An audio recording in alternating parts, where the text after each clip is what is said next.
বন্ধুরা আসসালামু আলাইকুম, কেমন আছো? আশা করি ভালো আছো। আজকের ভিডিওটা মনোযোগ দিয়ে দেখো, কারণ প্রতিটা মুহূর্তে আছে নতুন কিছু শেখার এবং কুইজ জেতার সুযোগ। ভিডিও দেখার পর একটি সুন্দর কমেন্ট করবে ভিডিওর বিষয় অনুযায়ী। তোমার কমেন্টের মধ্য থেকেই বাছাই করা হবে আজকের কুইজ বিজয়ী। তাই মনোযোগ দিয়ে দেখো, সুন্দর কমেন্ট করো, হয়তো আজকের কুইজ উইনার হয়ে যাবে তুমি।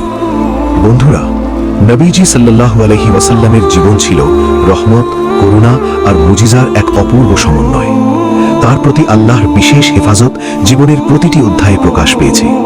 হিজরতের সেই রাতের পরে নবীজি সাল্লাল্লাহু আলাইহি ওয়াসাল্লাম এবং আবু বকর রাদিয়াল্লাহু আনহু যাত্রা শুরু করেন মদিনার পথে।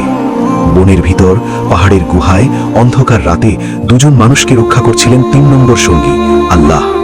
থাকলেন সুফা নামের গুহায় ৩ দিন। শত্রুরা এতটাই কাছে এসে দাঁড়িয়েছিল যে যদি তারা নিচে তাকাতো তবে নবীজি সাল্লাল্লাহু আলাইহি ওয়াসাল্লামই তাদের চোখে পড়তেন, কিন্তু আল্লাহ তাদের দৃষ্টি আটকে দিলেন। বন্ধুরা, নবীজি সাল্লাল্লাহু আলাইহি ওয়াসাল্লামের জীবনে একটি ঘটনা আছে যা আল্লাহর প্রতি তার ভরসার সবচেয়ে বড় উদাহরণ।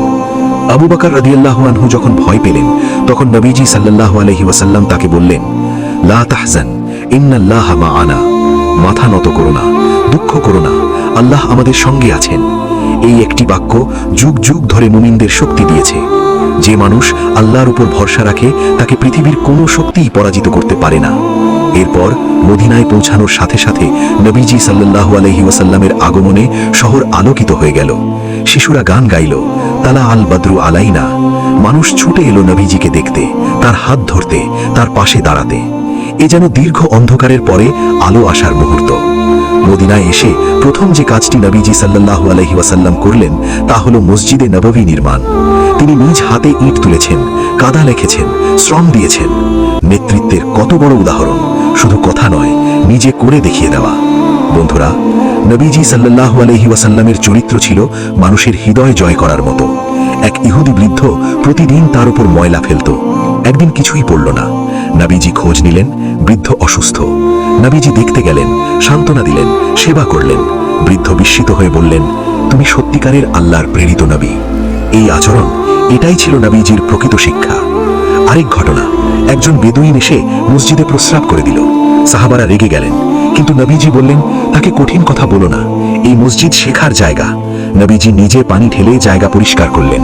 এটাই সৌন্দর্য, এটাই সহনশীলতা।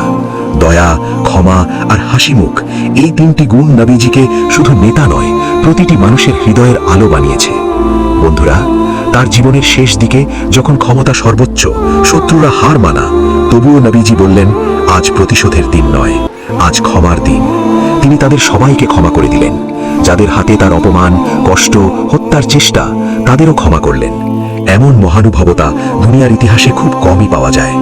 বন্ধুরা, নবীজির জীবন শুধু ঘটনার গল্প নয়, এগুলো আমাদের ঈমান, আচরণ, চরিত্র ও জীবনের পথ ঠিক করে দেয়।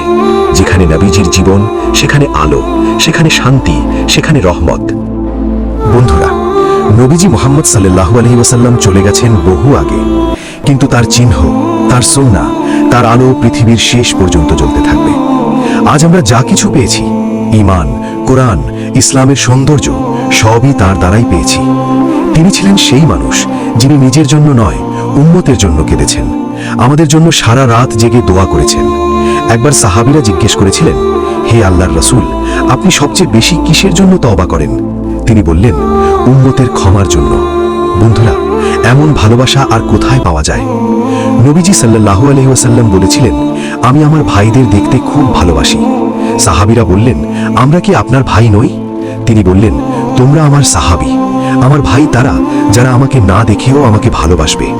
বন্ধুরা, সেই ভাইদের মধ্যে আমিও আছি, তুমি আছো, আমরা সবাই আছি।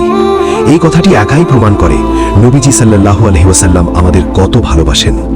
বন্ধুরা, নবীজি সাল্লাল্লাহু আলাইহি ওয়াসাল্লামকে অনুসরণ করা শুধু সুন্নাহ পালন নয়, এটা তার প্রতি আমাদের ভালোবাসার প্রমাণ।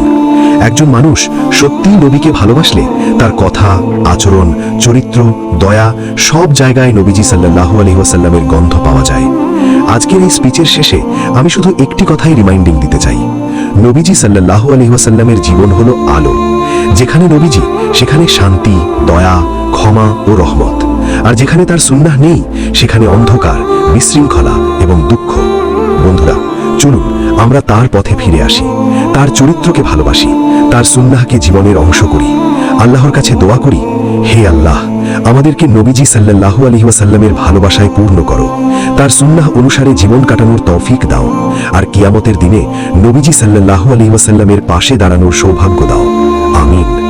বন্ধুরা, কথাগুলো ভালো লাগলে লাইক, সাবস্ক্রাইব এবং শেয়ার করো, কারণ নবীজি সাল্লাল্লাহু আলাইহি ওয়াসাল্লামের কথা ছড়িয়ে দেওয়া এটাই আমাদের ভালোবাসার প্রমাণ। আল্লাহ হাফেজ।